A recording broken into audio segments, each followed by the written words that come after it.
A wealthy CEO, unable to conceive, hosts a lavish winter party, only to be taken aback when his former wife arrives with 2 children who bear an uncanny resemblance to him. Before the tale unfolds, we eagerly await your thoughts. We'd love to hear from you. Share your location with us in the comments below. Now relax and immerse yourself in the tale.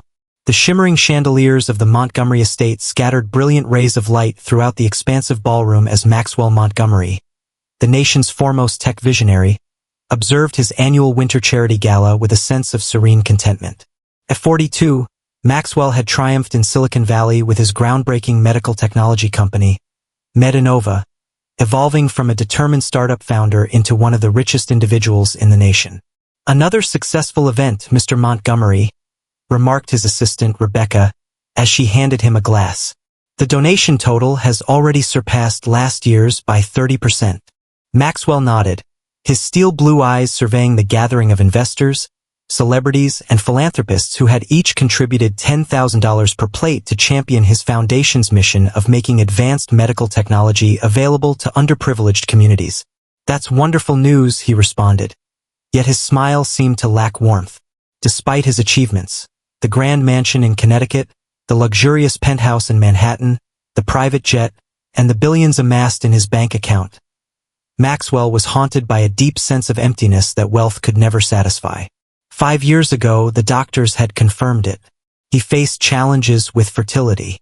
The news had shattered his relationship with Catherine, the woman he adored, who had longed for children with all her heart. Their separation soon after the diagnosis continued to linger in his mind. "Sir," Rebecca said, gently placing her hand on his arm, her voice softening to a whisper, "I must give you a heads up. Catherine Edwards has just shown up." Maxwell halted, his glass suspended mid-air, just shy of his lips. "Catherine, is this the right place?" She was not included on the guest list. Dr. Wilson from Memorial Hospital extended an invitation to her. It seems she has been engaged in fundraising efforts for their pediatric wing, and yet Maxwell had ceased to pay attention. His gaze locked onto her amidst the throng of the ballroom, Catherine radiating beauty in an emerald gown that perfectly accentuated her auburn locks.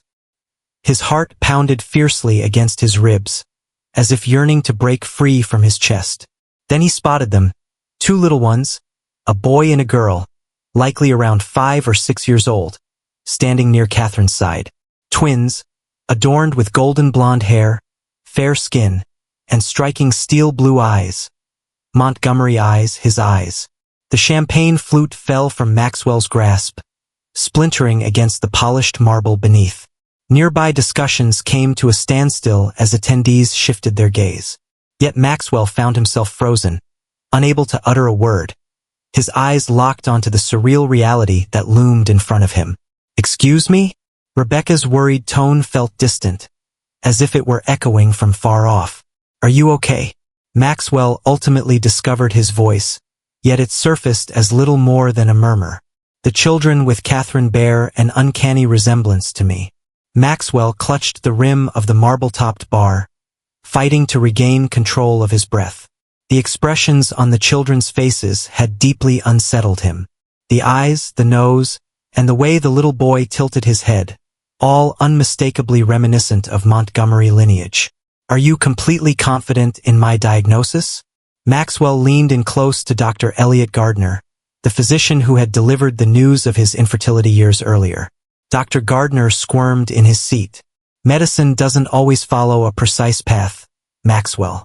There exists a limited scope for a narrow margin." Maxwell's voice escalated suddenly before he reined it in. "You mentioned there was no possibility." "Nothing. In technical terms, I indicated that the likelihood was exceedingly minimal." "Doctor," Gardner clarified, his gaze flitting anxiously around the room.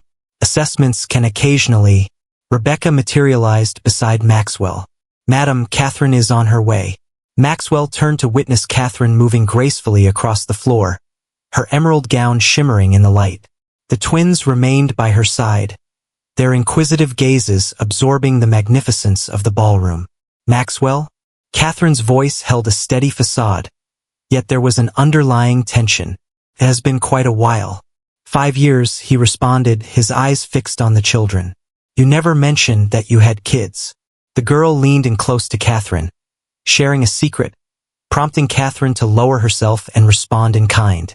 The boy gazed intently at Maxwell, examining his features with an unusual focus. Catherine spoke softly. I attempted to get in touch with you. Numerous occasions. A server glided by, carrying a tray of champagne. Maxwell extended his hand toward a glass, yet he refrained from taking a sip. He countered, a look of confusion clouding his features. I never received any messages. Catherine's gaze grew steely.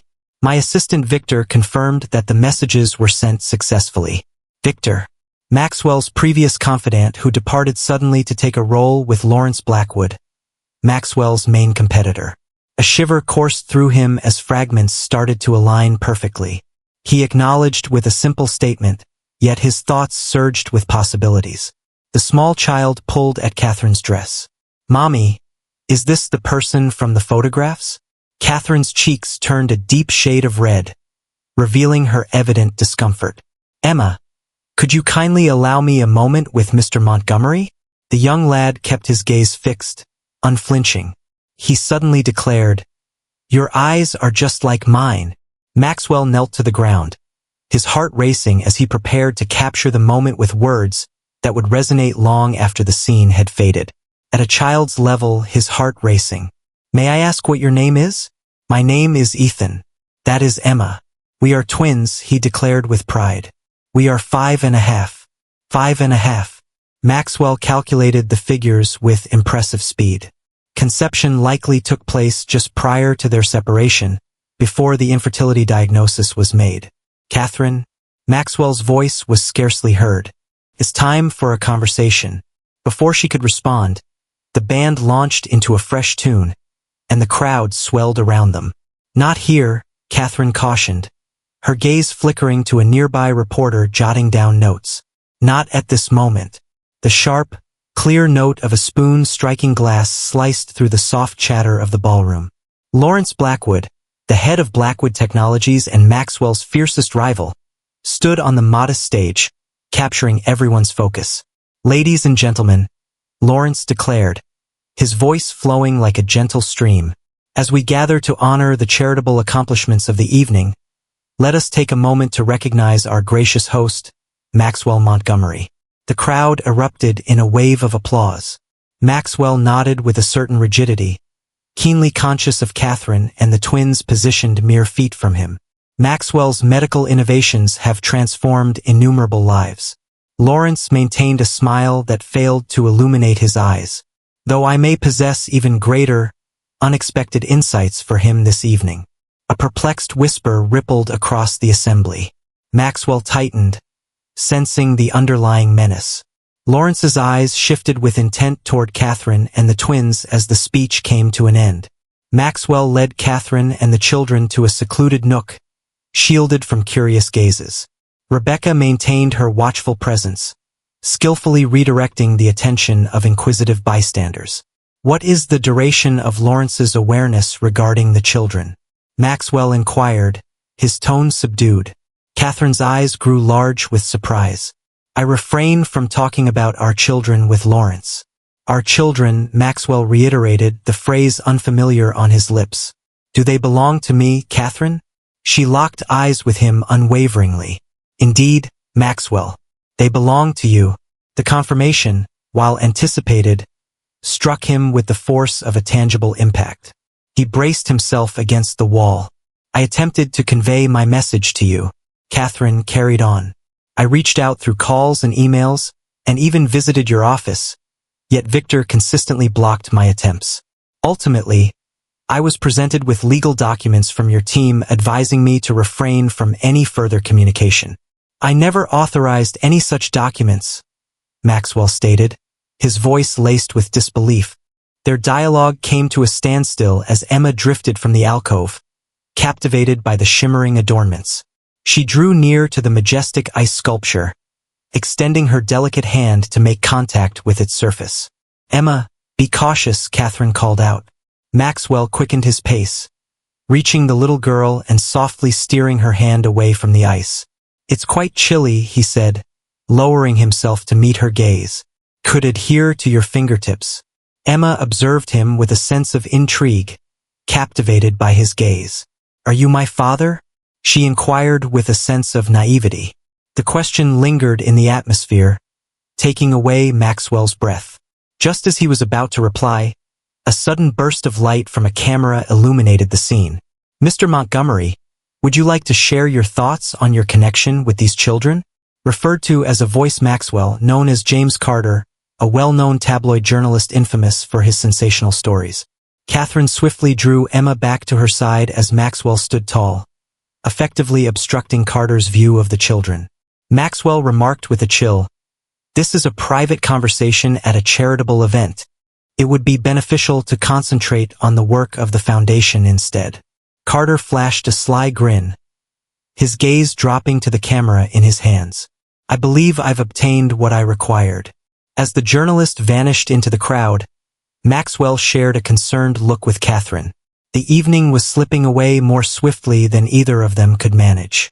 Maxwell made his way through the bustling ballroom, with Catherine and the twins trailing closely behind him. His thoughts surged as he guided them to his secluded office at the distant corner of the estate. Rebecca forged ahead, making certain that nothing obstructed their flight from the curious gazes and murmurs that trailed behind them. "In here," Maxwell said, holding the door open to a warmly lit study. Catherine ushered the children inside, their wide eyes taking in the floor-to-ceiling bookshelves and the large desk overlooking snow-covered gardens. As the door clicked shut, the clamor of the gala receded into a faint echo. Maxwell's shoulders sagged as the tension began to ease from his frame. "You mentioned that you attempted to reach out to me," he remarked, directing his attention to Catherine. "When precisely?" "Upon discovering my pregnancy," she responded by assisting the twins in taking off their formal jackets. "Approximately a month following the finalization of our divorce," Maxwell raked his fingers through his hair, walking back and forth across the Persian rug. "I did not receive any messages at all. Not a single one, Catherine."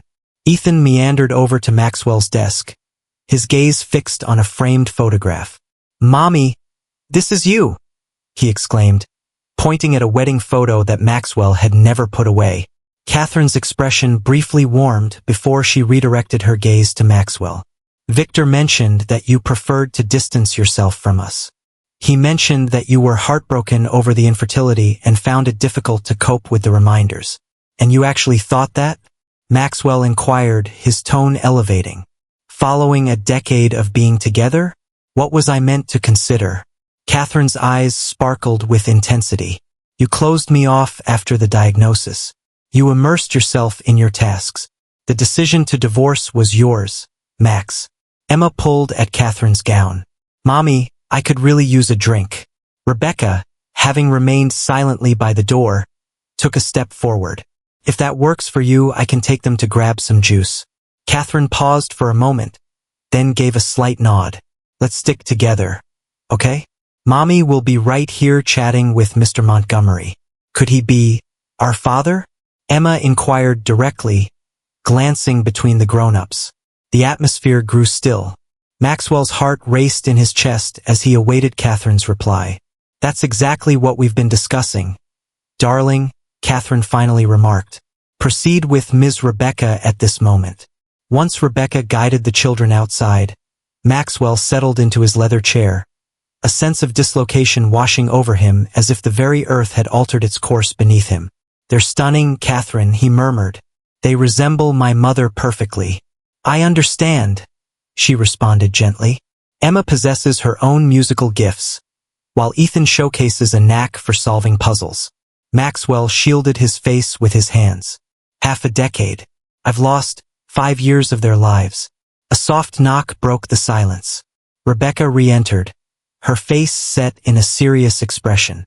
"Apologies, but Mr. Carter is currently sharing those photos with guests, and Mr. Blackwood is hinting at how your personal situation might be impacting the stability of the company." Maxwell's jaw tightened. This was orchestrated. Carter must have received an invitation directly from Lawrence. "What actions shall we take?" Catherine inquired, concern palpable in her tone. Maxwell's gaze sharpened with determination. We seized the story before they have the chance. A shroud of unease enveloped the estate as the initial snowflakes of the evening drifted down, aglow in the soft light of the garden. Maxwell adjusted his tie and squared his shoulders, readying himself for the impending confrontation in the ballroom. I'll take care of Lawrence, he assured Catherine, his voice firm with a fresh sense of resolve. Remain here with the children until I return Rebecca to you. Catherine grasped his arm just as he was about to walk away. Max, what will you express? He answered with a straightforward declaration. The truth. I've recently found out that I'm a father, and it's unsettling to realize that this information was intentionally withheld from me. Upon re-entering the ballroom, Maxwell quickly noticed Lawrence by the bar, encircled by investors and board members. Their quiet exchange came to an immediate halt as they spotted Maxwell drawing near. Ah, there he is, Lawrence declared with grand excitement. The individual everyone is talking about. We were just talking about the possible instability that could impact Metanova's leadership. Maxwell spoke to the group with a composed demeanor. Esteemed colleagues, I can confidently affirm that Metanova continues to maintain its unwavering stability. What you have observed this evening is a private affair. Lawrence maintained his unwavering smile. Personal issues often intertwine with business affairs, particularly when they pertain to hidden heirs of a billion-dollar enterprise. Is that the essence of this, Lawrence? Maxwell's gaze sharpened. Are you attempting to influence my stock price? Before Lawrence had a chance to reply, the lights in the ballroom flickered and then significantly dimmed. A whisper of unease rippled through the assembly as the emergency lights flickered on, casting an eerie glow. Attention everyone, the event coordinator declared. The snowstorm has impacted our power supply. Kindly maintain your composure as our generators work to stabilize. In the dim light, Maxwell sensed a presence beside him. It was indeed Dr. Gardner. The doctor leaned in, urgency lacing their voice as they said, I need to speak with you concerning the diagnosis you received 5 years prior. Maxwell trailed behind him to a secluded nook, out of sight from Lawrence's keen observation. Dr. Gardner admitted that he had been examining your original test results. His face was cast in partial shadow. There were discrepancies I overlooked, or maybe decided to remain oblivious. What do you mean? Maxwell insisted. Your samples might have been tampered with, the doctor replied, glancing over his shoulder with a hint of anxiety. At that time, Lawrence served on the hospital's board. He possessed the means to enter. Maxwell felt a chill creep through him as the fragments aligned in his mind. He sought to instill belief in me. I was unable to have children. He wished for my marriage to crumble. It remains unproven, Dr. Gardner stated. However, the timing is quite logical. Immediately following your dismissal of his buyout proposal, a sudden crash from the other side of the room broke their conversation. In the soft glow, Maxwell discerned Rebecca rushing toward him, her expression etched with concern. My lord, she breathed in surprise. Please hurry over here. Greetings, it's Ethan. He has strayed away. Catherine is scouring the east wing, yet he remains elusive. Maxwell felt a sudden jolt in his chest.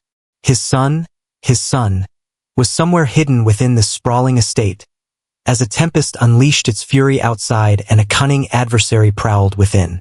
Secure the area, he commanded, moving purposefully toward the exit, and ensure Lawrence stays away from Catherine and Emma.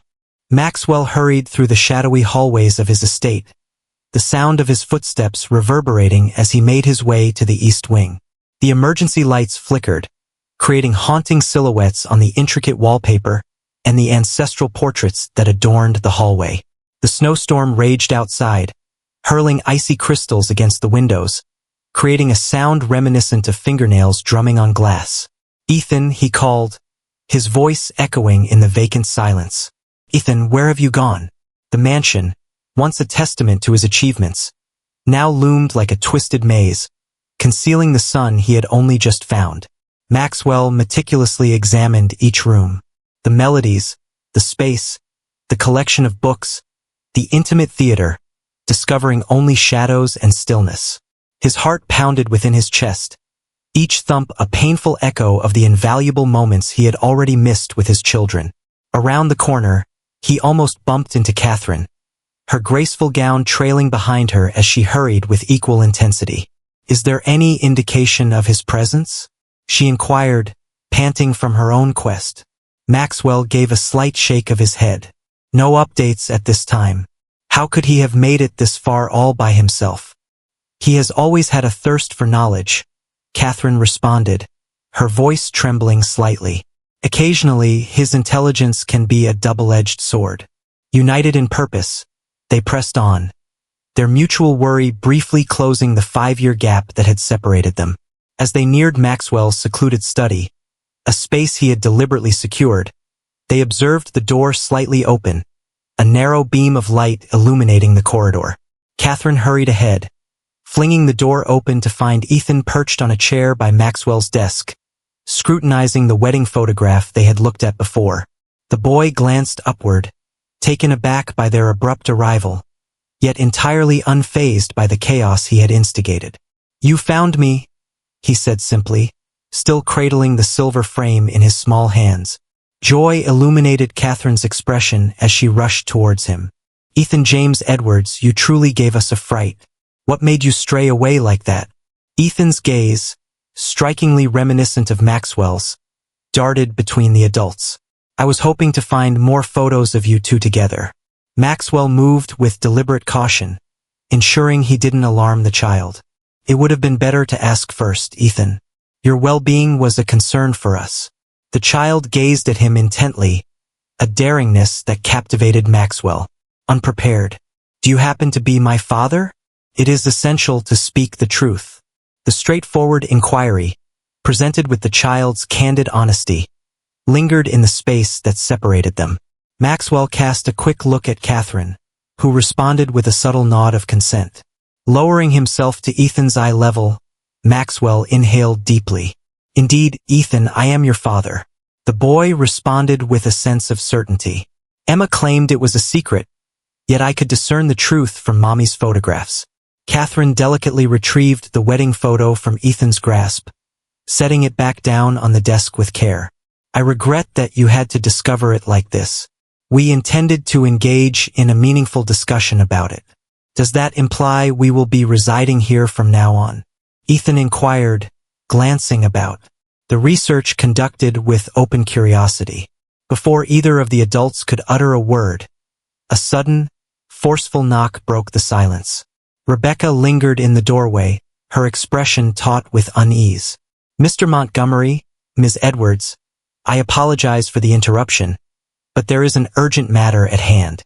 Mr. Carter is presenting those photos to the board members, while Mr. Blackwood is proposing an urgent meeting to address the stability of leadership at Metanova." Maxwell's jaw clenched. "Where is Emma?" "In the company of Mrs. Patel, your dedicated housekeeper. She finds comfort in the kitchen, savoring her hot chocolate." Catherine approached to help Ethan rise from the chair. "We ought to accompany her. I wish for the children to remain together this time." As they approached the door, a disturbance broke out in the main hallway. Lawrence Blackwood made his entrance, accompanied by 2 board members, while the journalist Carter wasted no time capturing the moment with his camera. Carter exclaimed, "There they are!" A joyful gathering of family members. Lawrence's smile cut through the air with precision. "Maxwell, the board and I were quite worried when you went missing during such a significant occasion. At this moment, the reasons become clear." Maxwell advanced, placing himself in a protective stance before Catherine and Ethan. "This is a personal family issue, Lawrence. This matter is not relevant to you or the board, does it not?" Lawrence responded with effortless grace. The unexpected emergence of a secret family could influence investor confidence, especially with Metanova's upcoming medical trial results set to be released next week.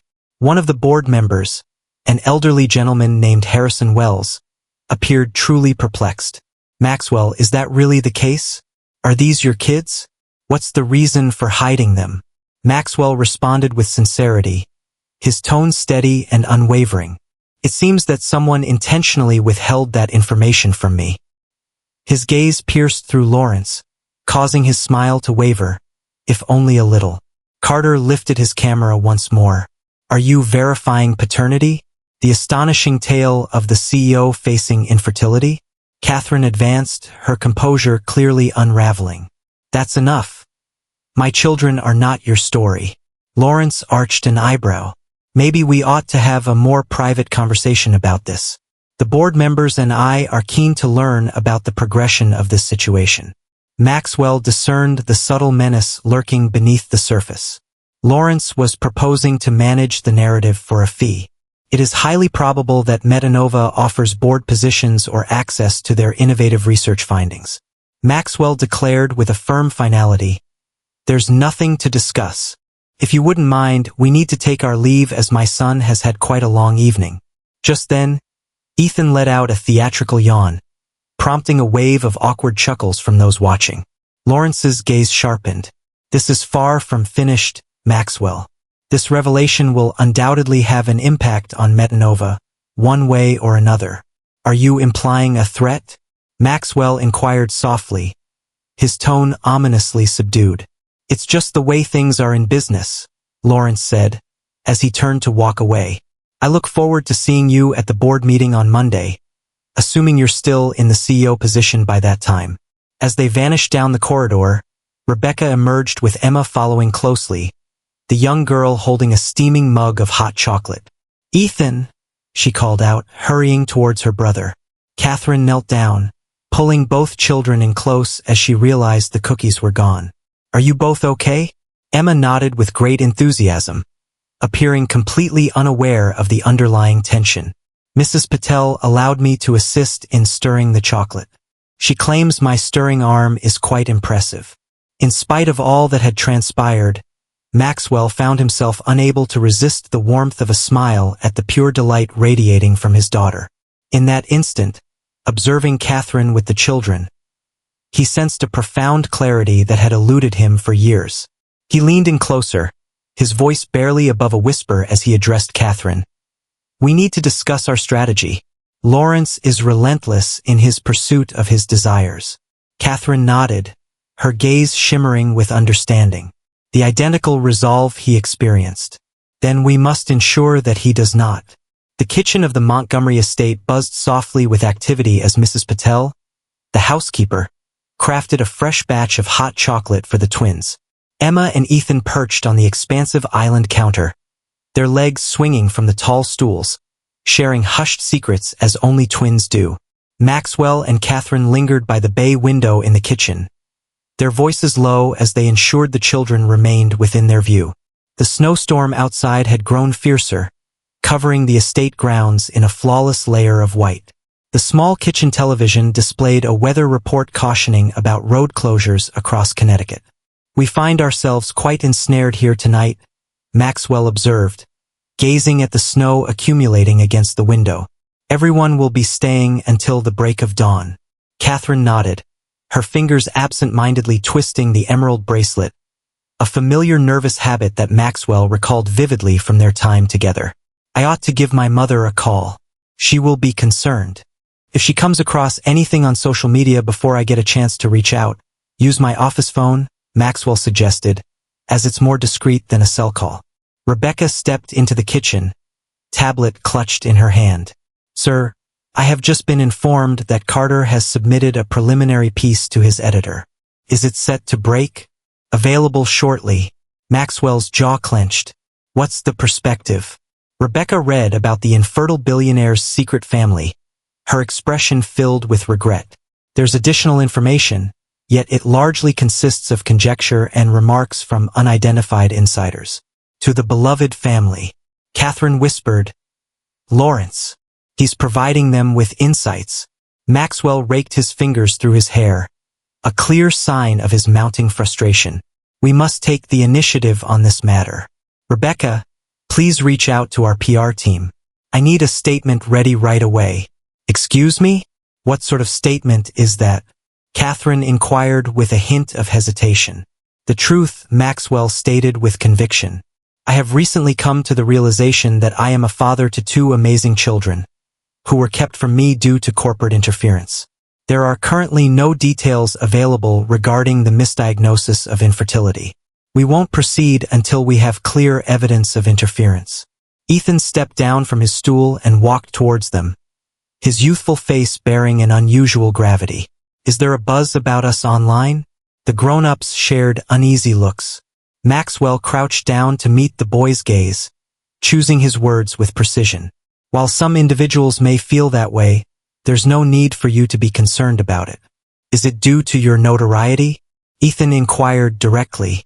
Mommy mentioned that you create devices that assist those who are unwell. A lump coalesced in Maxwell's throat. He had overlooked countless discussions, countless chances to share with his children the essence of his work, his journey, and their legacy. Indeed, he was able to articulate that. I create advancements in medical technology. Indeed, there are moments when individuals express curiosity about my personal life. Emma joined her brother, a delightful chocolate mustache gracing her upper lip. Will you take on the role of our father figure now? Is that true? Maxwell glanced at Catherine, searching for her approval. She offered a subtle nod, her eyes shimmering with unfallen tears. I would like that very much, he said softly, if that works for you both.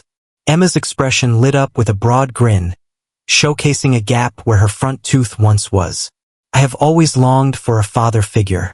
Prior to Maxwell's ability to reply, the sound of his phone pierced the silence.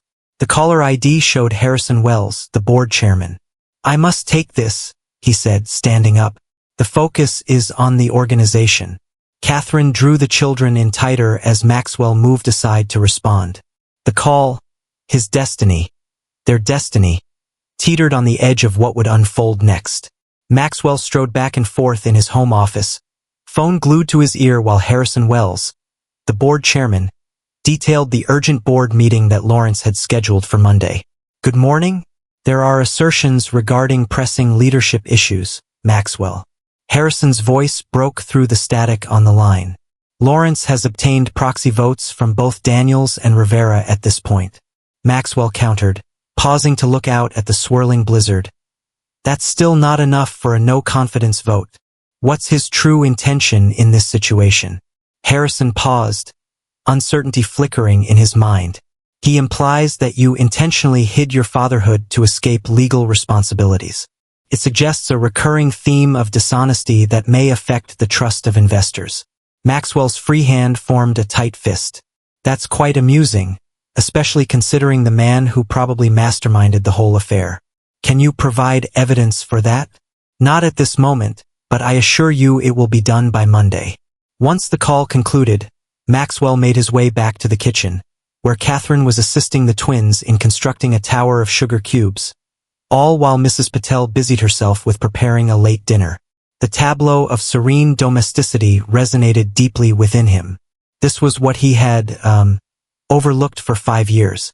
Text, the roads are entirely shut down, Rebecca declared, stepping in with her tablet in hand. A state of emergency has been declared by the governor. No one is departing until at least tomorrow. Catherine glanced upward, worry shadowing her expression. What are the plans for the guests? Rebecca explained that most live nearby and departed as soon as the weather advisory was issued. The others are being settled in the guest wing, Maxwell acknowledged with a nod. And what about Lawrence? I'm still present. He has chosen the blue suite located on the 2nd floor. Emma lifted her gaze from the sugary fortress she had crafted. Who is Lawrence? Just a business associate, Maxwell responded with ease, aiming to shield the children from the weight of adult worries. Ethan, always observant, furrowed his brow. He appears rather unkind. He was giving us strange looks throughout the party. Rebecca's phone buzzed with a notification.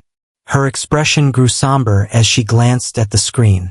Sir Carter's story has just been published, and it's not looking favorable. Maxwell grasped the tablet, while Catherine leaned in to peer over his shoulder. The headline blared in striking font, Miracle or Deception. Claims of infertility by the tech billionaire have been refuted by the twin heirs. The piece suggested that Maxwell was aware of the children but chose to conceal them to evade financial responsibilities and preserve his philanthropic reputation. Sources close to the family alleged that Catherine had been muted through hush money. That's utterly ridiculous, Catherine murmured, her complexion ashen. I would never, Lawrence, Maxwell growled, placing the tablet down just in time to shield the children from its view. He's feeding them these falsehoods. A gentle rap at the kitchen door broke the silence. Dr. Gardner stepped in, appearing weary and anxious. He stated, without any introduction, that he had been going over his notes from 5 years prior. There were discrepancies in the management of your samples. The lab technician who handled their processing was brought on board by Blackwood Industries merely weeks afterward. Maxwell and Catherine shared profound looks. If we can demonstrate tampering, Catherine began, then we hold the upper hand. As Maxwell concluded, Emma gently pulled at his sleeve. Dad, could we enjoy a story before bedtime? The term daddy struck a chord deep within Maxwell's heart. Amidst the chaos enveloping him, a smile crept onto his face. Absolutely, my dear. Let's make sure you both are comfortable first. As the grandfather clock in the hallway struck midnight, Maxwell guided the twins toward the guest bedroom next to his master suite. Catherine trailed just behind, clutching a compact overnight bag that Rebecca had put together, filled with borrowed pajamas and toiletries. The tempest roared beyond the walls, shaking the panes and hurling sporadic gusts of snow upon the surface. Maxwell explained that this room features 2 beds, as he switched on the lamps, which illuminated the space with a warm golden glow. I had it ready for family visits, but his voice faded as he grasped the irony of what he was saying. He possessed a family now. Emma leaped onto one of the twin beds, joyfully assessing its bounciness. It has such a delightful softness. Ethan stood quietly, his gaze thoughtfully scanning the bookshelf tucked away in the corner. Are there any books about space available? I'm fond of planets. Maxwell beamed. I believe there could be a book on astronomy. We'll touch base in the morning. He paused for a moment, then continued. I have an entire library downstairs filled with countless more books. Catherine slipped away into the nearby bathroom to assist the children in getting ready for bed. Maxwell could perceive their hushed conversations, the sound of flowing water, and Emma's laughter as she probably played, splashing with her brother. He stood in the center of the room, caught in a paradox of emotions, feeling simultaneously like an unwelcome guest and as though he had finally returned to a place of belonging.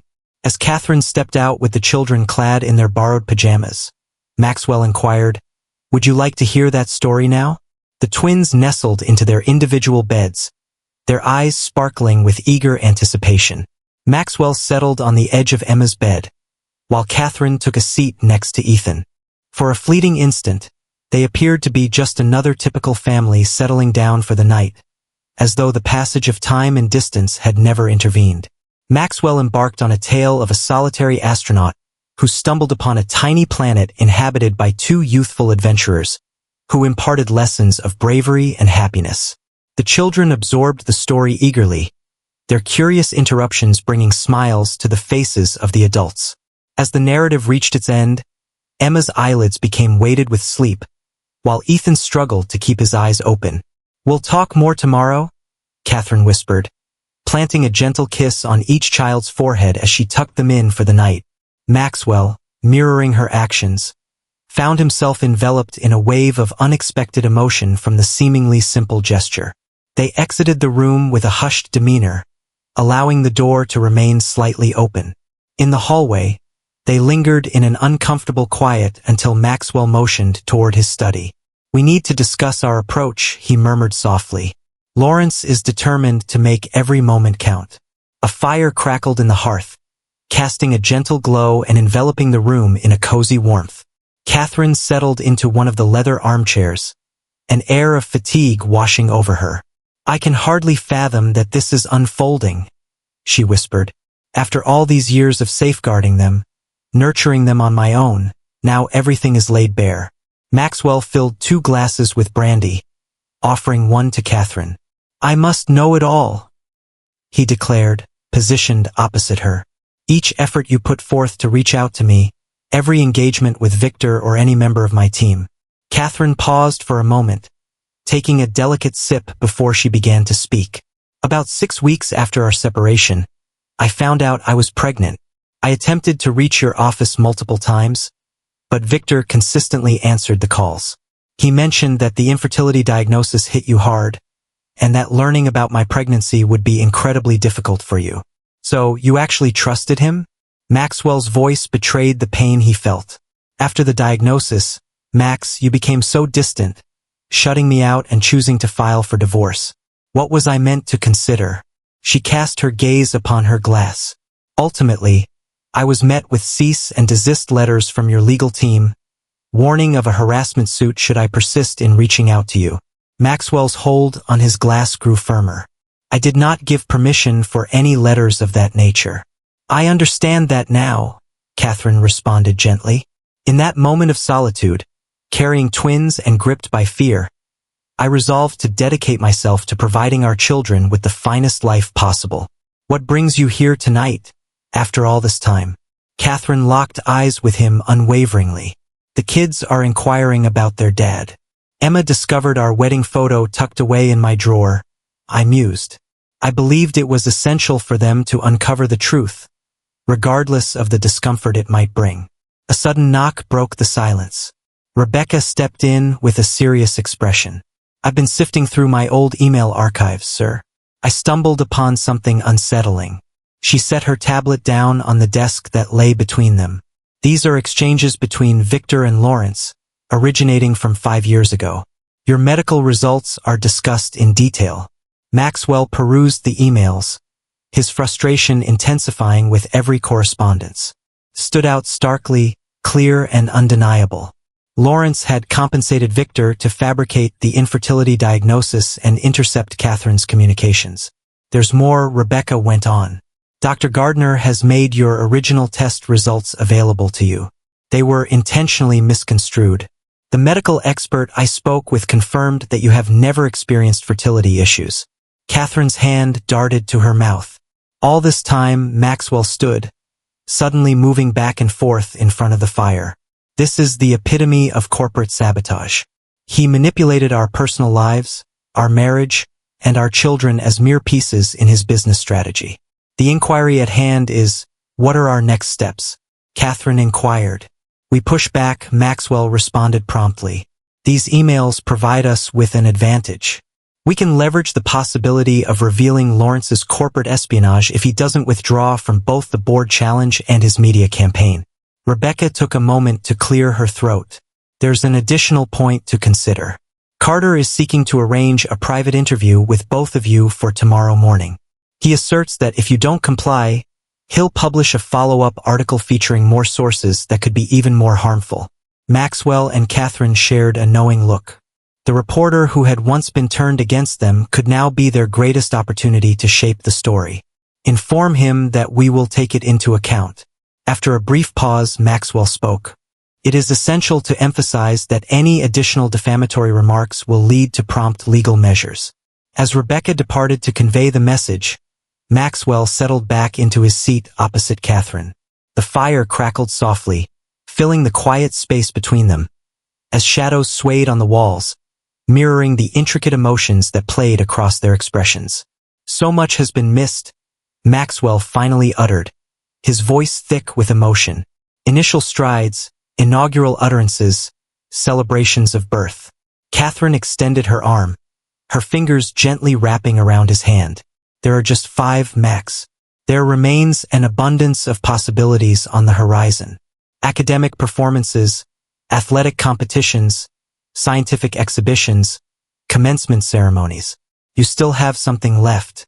Maxwell's grip on her hand grew firmer. I wish to be included in their lives, Catherine. I aspire to embody the role of a father in every possible way.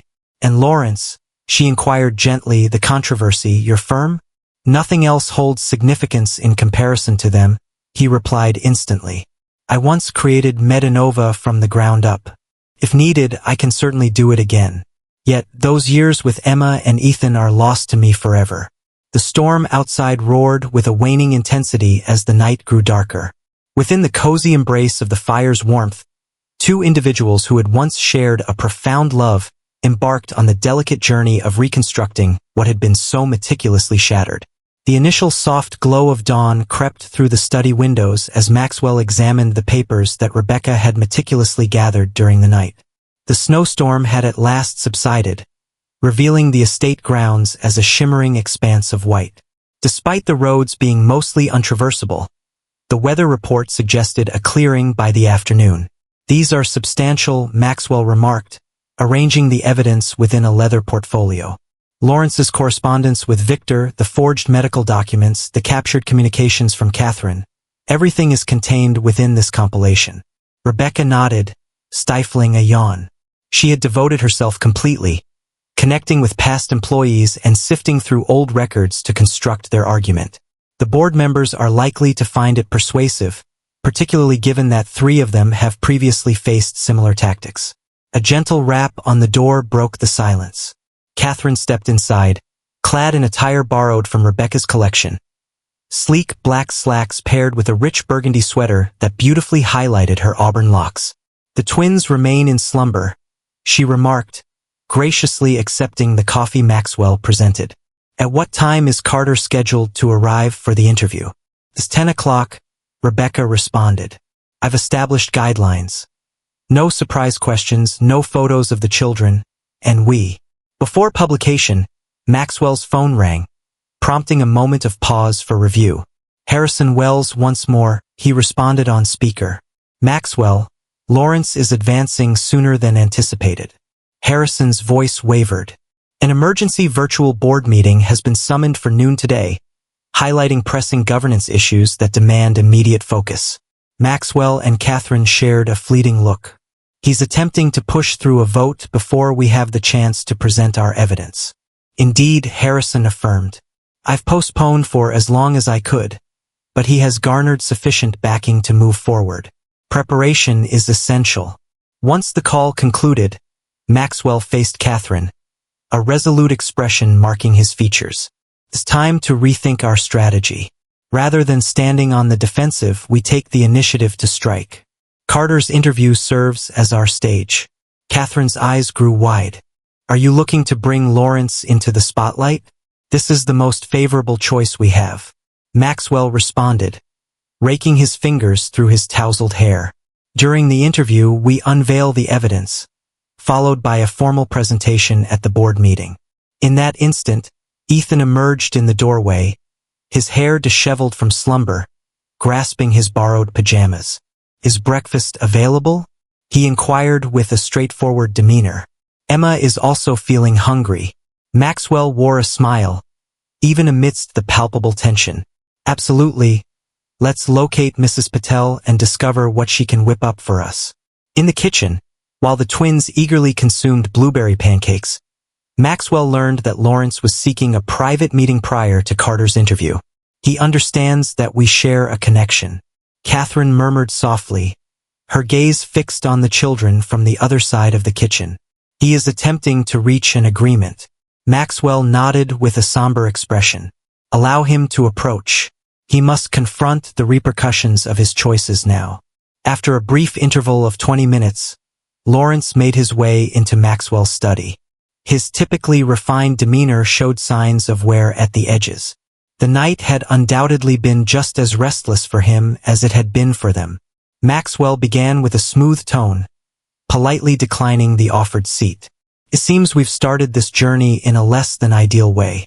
This scenario has the potential to be advantageous for both parties if approached thoughtfully." Maxwell stood with his arms crossed, a figure of quiet resolve. "I'm listening," Lawrence said with a faint smile. "Uncomplicated. You resign from your position as CEO, stating family commitments as your reason. I take on leadership for the time being. You have been appointed to a prestigious chairman emeritus role by the board. Your standing is preserved, and your new family steers clear of unwarranted attention." Maxwell's expression grew steely. "What if I choose not to comply?" Lawrence's mask of cordiality vanished. "Then I ensure that every tabloid in the nation depicts you as a negligent father who has forsaken his duties." The board's confidence wanes, leading to a sharp decline in Medinova's stock right before the announcement of the cancer trial results. Maxwell advanced, his voice low and menacing. "You've always underestimated me, Lawrence. The atmosphere in the study crackled with intensity as Maxwell and Lawrence confronted each other. Maxwell picked up the leather portfolio from his desk and pulled out a few printed emails.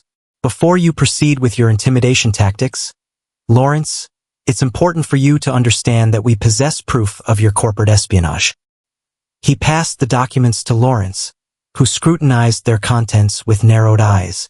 Manipulating medical documentation, offering incentives to my personal assistant, and intruding on private exchanges between myself and my former spouse. That goes beyond being unethical. It crosses into the realm of illegality. Lawrence's assured exterior faltered for a moment, yet he swiftly regained his composure. These might be concocted, your assertion versus mine. Not exactly, Maxwell responded with a sense of composure. Victor has consented to provide testimony in return for immunity. Dr. Gardner has submitted a sworn statement regarding the tampering of my medical tests. Lawrence flung the papers onto the desk. Is this coercion, Maxwell? So, you want me to keep silent about your supposed wrongdoing if I step aside? Maxwell replied with conviction. This is responsibility. You shaped my existence, ravaged my marriage, and kept me apart from my children for 5 long years. No agreements can be reached in this situation. Lawrence's demeanor grew stern. You are making an error. I continue to have the backing of the board. For the moment, Maxwell conceded, but in half an hour, Carter will be conducting interviews with Catherine and me. We will be providing him with these documents. I envision the board struggling to back you once this information is out in the open. A fleeting glimpse of authentic terror flickered across Lawrence's visage. You're just pretending. Making this public would damage Medinova. Maxwell acknowledged this might be true for the immediate future. However, the organization will bounce back. Is your reputation on par with that? The door creaked open, revealing Rebecca's figure. Mr. Montgomery, Mr. Carter has come in ahead of schedule. He awaits in the parlor. Lawrence's jaw clenched. This is far from finished. Indeed, it is, Maxwell responded. There are 2 options available to you. Step down from the board without delay and halt all aggressive actions, or you will confront the repercussions of a public revelation and possible legal charges. Once Lawrence had stormed out, Catherine stepped in, her face reflecting deep concern. What transpired? He's trapped, and he's fully aware of it, Maxwell said, collecting the papers. Where have the twins gone? As Mrs. Patel crafted snow angels in the courtyard, Catherine remarked with a subtle smile, they're truly enjoying every moment. Maxwell approached the window, observing his children frolicking in the snow, their laughter softly drifting through the glass. Emma was focused on crafting an impeccable angel shape, while Ethan seemed to be busy building a tiny snow fortress in close proximity. They deserve more than to have their lives reduced to mere gossip, he said softly.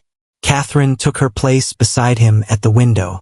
What thoughts are crossing your mind? Maxwell pivoted to meet her gaze. I believe we should reconsider our approach to the interview process. Rather than revealing Lawrence, we concentrate on our family's narrative. The corporate sabotage fades into the background, losing its status as the main story. Catherine nodded, embracing a narrative filled with positivity rather than one driven by vengeance. What about Lawrence and the board meeting, though? I'll take care of that on my own, Maxwell responded. Harrison possesses the clout needed to assist me in navigating this tumultuous period. Once Lawrence understands that we're not subjecting him to public scrutiny, he may choose to take the more discreet exit we've provided. Once more, Rebecca stood at the threshold. Mr. Carter is growing increasingly impatient, and the board meeting has been rescheduled to 11:30. Maxwell adjusted his tie, a fresh determination clear in his stance. Let's share our narrative, the authentic narrative. The parlor of the Montgomery estate served as a refined setting for the interview. Carter positioned himself opposite Maxwell and Catherine, a digital recorder resting in the space between them. His earlier arrogance gave way to a sincere curiosity as the narrative developed. To clarify, Carter said, "You're saying that you only found out about yourself." Maxwell nodded, his composure unwavering, as he addressed the emotionally charged topic of the father of these children at your charity gala yesterday evening. Indeed, for 5 years, I held the belief that I was infertile based on a medical diagnosis that, as we now understand, was intentionally distorted. And you, Ms. Edwards Carter, directed your attention to Catherine. Did you try to let Mr. Montgomery know about the pregnancy? Catherine reiterated on several occasions. I reached out through calls, sent numerous emails, and even took the time to visit his office in person. Every time I was stopped by his assistant, I was told that Maxwell had no interest in me or the children.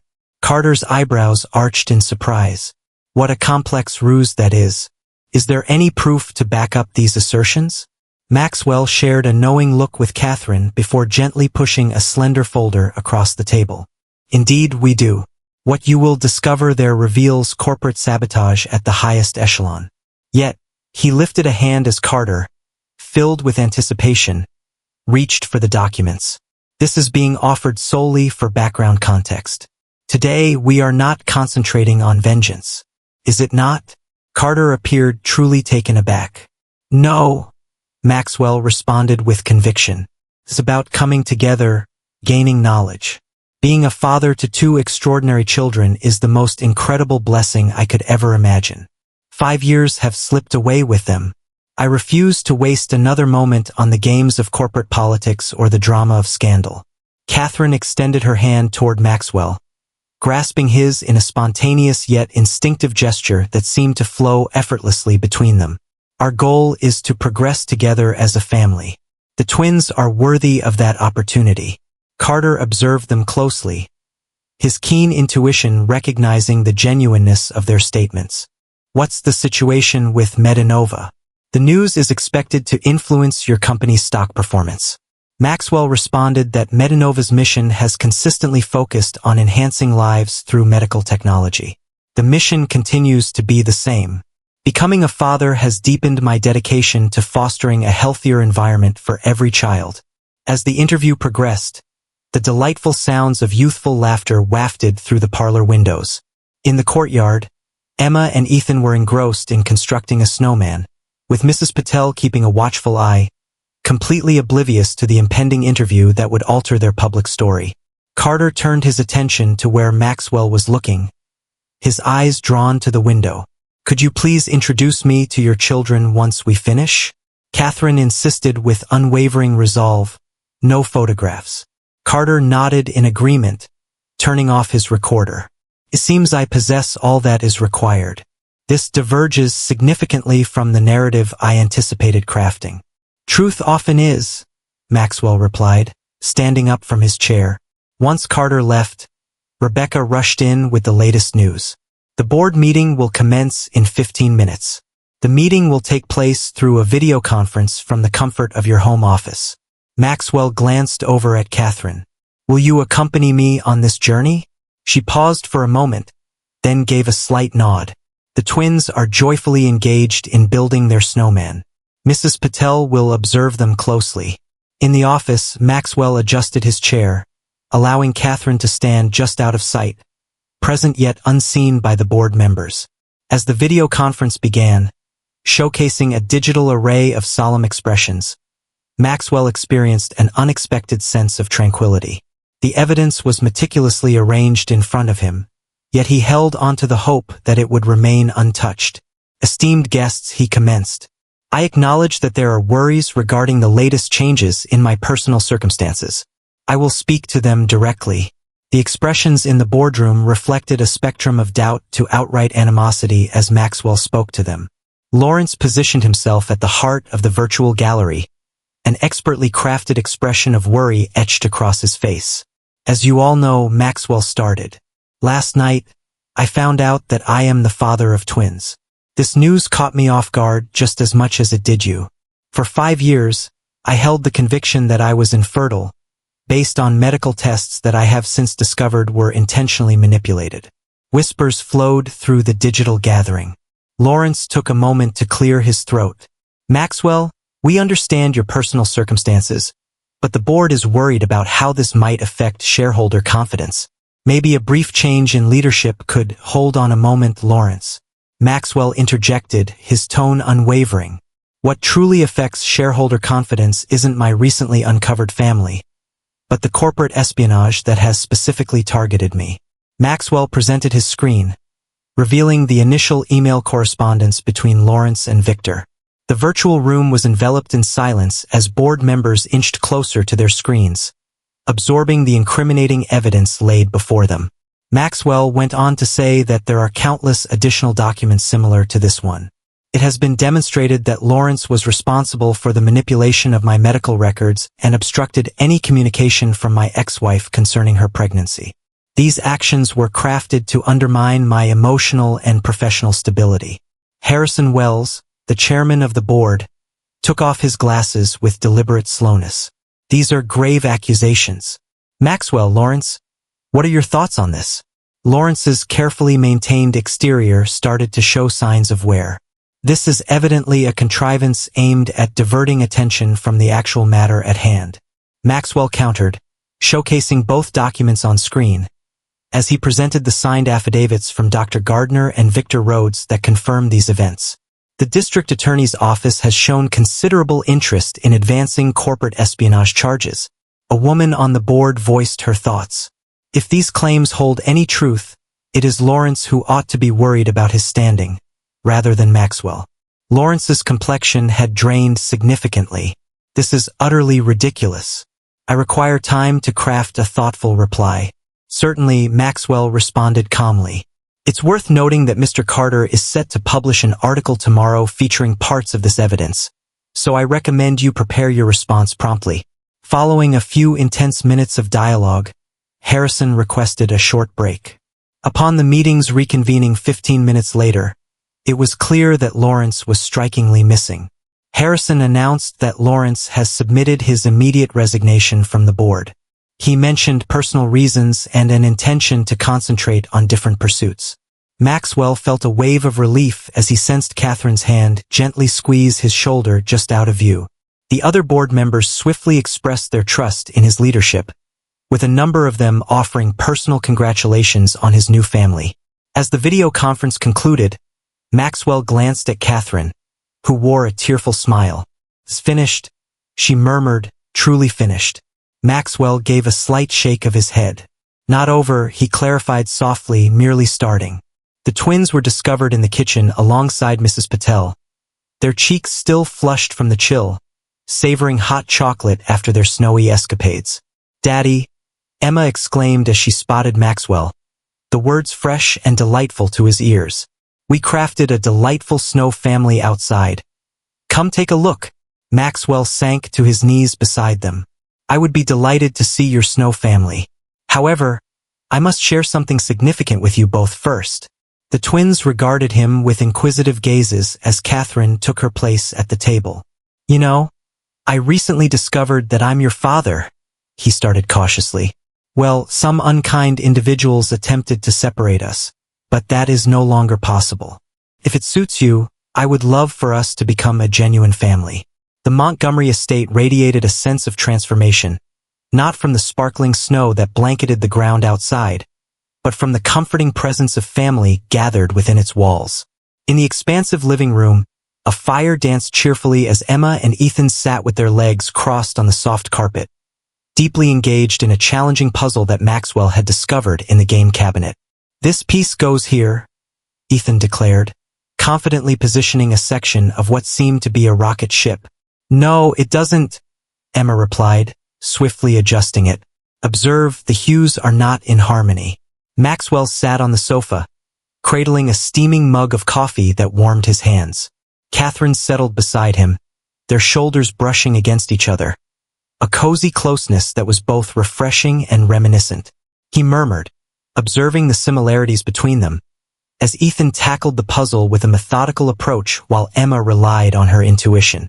Catherine concluded with a gentle laugh, noting that Emma possesses your artistic vision, while Ethan embodies your unwavering resolve. Last month, he dedicated 3 hours to constructing a Lego spaceship, even though the instructions indicated it would require 4. The sun emerged from behind the clouds, scattering glimmering sparkles across the snow like scattered diamonds. The roads were finally clear, and Rebecca had let them know that the press had started to assemble at the estate gates, hungry for the first glimpses of the newly united family. Catherine glanced at her phone and remarked that Carter's article had just gone live an hour earlier. It's unexpectedly generous. Maxwell leaned in to examine the headline. After years of deception, a tech CEO uncovers the truth about their family. The piece conveyed their narrative with a heartfelt approach, emphasizing the reunion over the controversy. Lawrence received a fleeting mention as a board member who has since stepped down following allegations of corporate misconduct. The board has been relentless in their calls, Maxwell remarked. There are worries surrounding the upcoming shareholder meeting, yet the stock has surprisingly increased by 2 points since the article was published. Catherine inquired, "What do you think is the reason for that?" Maxwell beamed, observing Emma as she confidently completed the last piece of the puzzle. Tranquility.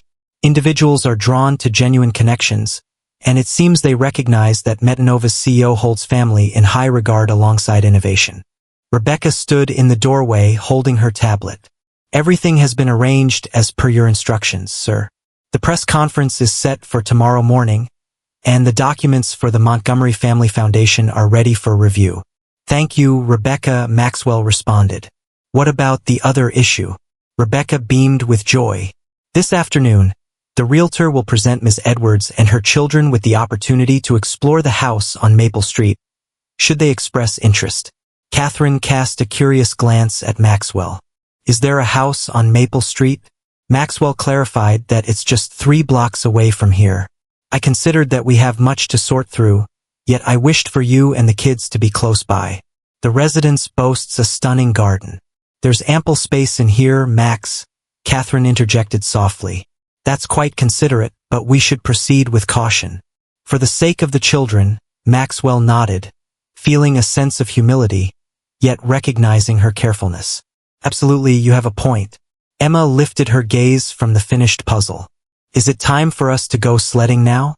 Mrs. Patel mentioned that a large hill is situated behind the house. Ethan exclaimed with excitement, "I discovered a sled in the garage. It boasts a vibrant red hue and incredible speed." Maxwell cast a quick look at Catherine, who responded with a warm smile. "First, we need to gather suitable snow attire for everyone," he said, getting up from the sofa. As they geared up for their sledding adventure, Maxwell got a message from Harrison. "Lawrence has departed the country, making his way to his villa in Switzerland. The board stands in complete agreement with you. Best wishes to you and your loved ones." Maxwell tucked his phone away, a sense of relief washing over him. The corporate struggle had concluded, yet a far more significant journey lay ahead. Embracing fatherhood for his children and possibly rekindling a connection with Catherine was only just starting. The winter air outside was sharp and refreshing. Maxwell heaved the sled up the slope, the twins darting ahead in their borrowed winter attire, their joyous laughter ringing out across the untouched scenery. Catherine strolled alongside him, her breath creating delicate wisps in the chilly atmosphere. "I never imagined we would find ourselves in this place," she confessed, her voice barely above a whisper. After all that had transpired, Maxwell halted, pivoting to confront her. "I've been reflecting on your advice regarding the importance of pacing ourselves.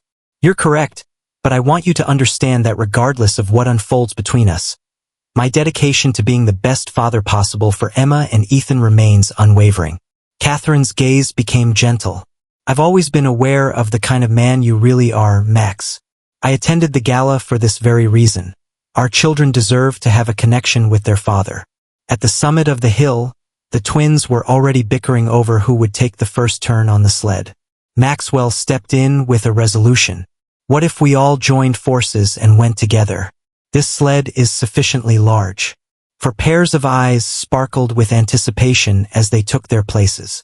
They positioned themselves on the sled, with Maxwell at the rear, Catherine ahead of him, and the twins nestled securely between them. With a soft nudge, they commenced their downward journey, the sled accelerating as it smoothly traversed the pristine snow. Emma and Ethan erupted in joyous squeals, while Catherine nestled against Maxwell's chest, her laughter harmonizing with the children's glee. As he sped down the hill, his family cradled in his arms, Maxwell experienced a joy deeper than any triumph in his career could ever provide. The morning of the press conference arrived with a brilliant clarity, sunlight shimmering on the snow-blanketed grounds of the Montgomery estate. In the master bedroom, Maxwell straightened his tie in front of the mirror, reflecting on the path that had led him to this very moment. Only 2 days prior, he stood alone, a thriving CEO presiding over a realm of medical breakthroughs. Yet his personal life felt devoid of fulfillment. Everything had shifted now. A gentle rap on the door broke the silence of his thoughts. Catherine made her entrance, exuding elegance in a navy blue dress, her auburn hair styled in a graceful updo. "The children are prepared," she remarked. Mrs. Patel assisted them in selecting their outfits. Maxwell beamed with delight. "Do they feel anxious?" "Unexpectedly, no. Emma is thrilled at the prospect of being on television, while Ethan can't stop wondering if there will be actual reporters like those seen in films." Catherine halted, examining his expression. "What about you, feeling anxious?" He conceded just a bit. "It's not about the media. I've managed them for years. Yet, this resonates in a way that feels distinct, carrying greater significance." Catherine moved in, adjusting his impeccably knotted tie with a delicate touch. "It holds greater significance. This transcends stock prices or medical breakthroughs. It's fundamentally about family." Downstairs, Rebecca had turned the estate's grand entrance hall into an unexpected press area.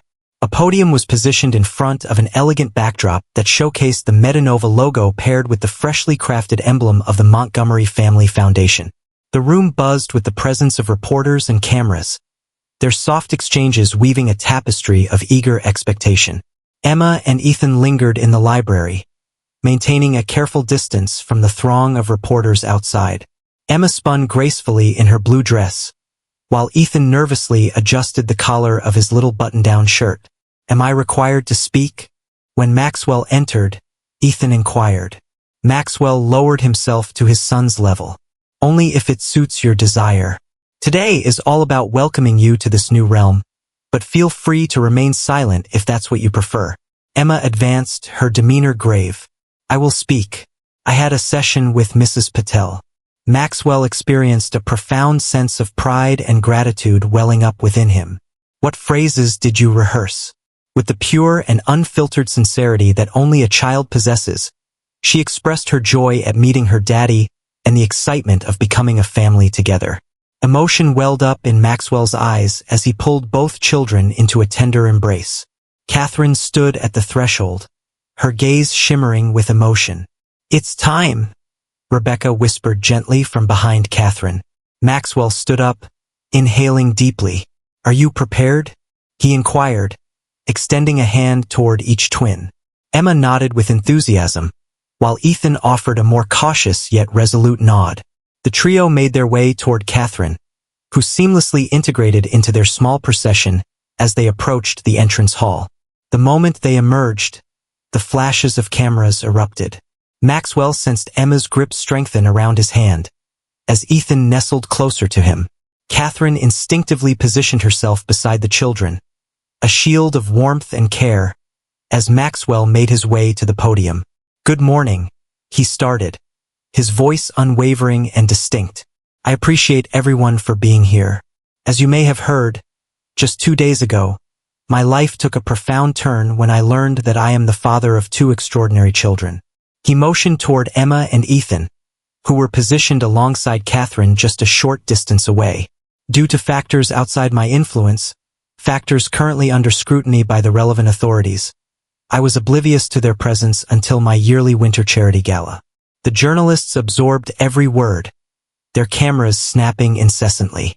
"I will not be addressing any inquiries regarding the current investigation," Maxwell continued. "However, I feel compelled to share some news.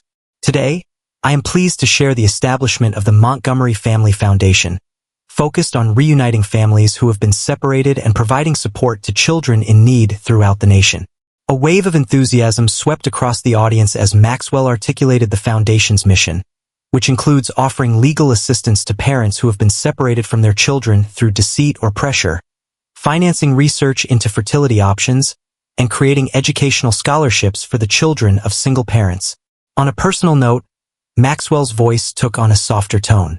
"I wish to express my gratitude to Catherine Edwards, the mother of my children, for her remarkable strength, unwavering courage, and exceptional parenting skills.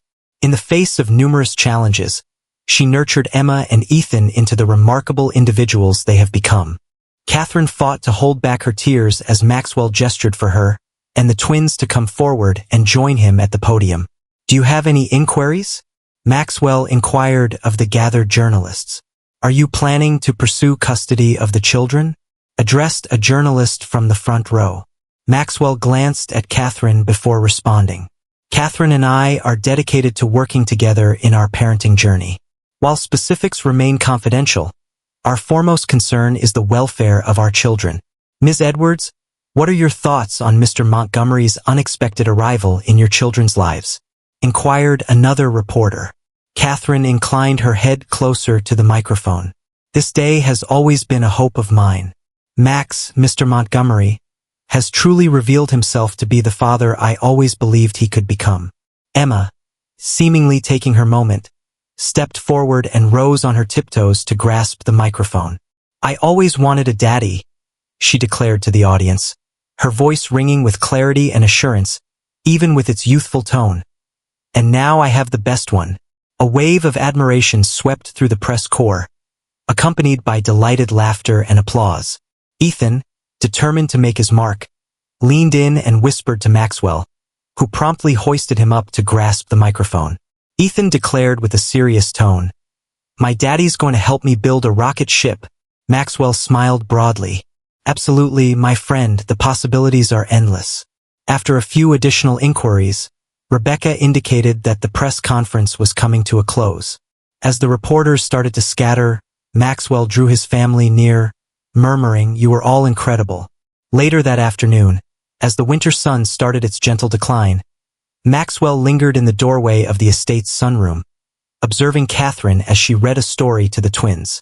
The last few days unfolded like a tempest of feelings and insights, filled with legal consultations and corporate choices. In this serene moment, with his children content and joyful, Catherine's soothing voice weaving a tale felt like the ultimate conclusion. Catherine glanced upward, locking eyes with him amidst the sea of children's heads. Her smile radiated warmth while also inviting curiosity. What followed for them? Maxwell was still searching for the answers. For the first time in 5 years, he experienced a true sense of hope for what lay ahead. As if attuned to his musings, Emma turned in her seat to gaze at him. "Come, Daddy, and join me in listening to the story." Maxwell made his way across the room and took a seat next to them on the sofa, rounding out their cozy gathering. Outside, the snow started to fall once more, delicate flakes floating by the windows like small heralds of fresh starts. Once upon a time, Catherine continued reading. A family torn apart by a storm discovered their path back to one another. Maxwell shut his eyes for a moment, relishing the sound of the words and the comforting presence of his children nestled against him.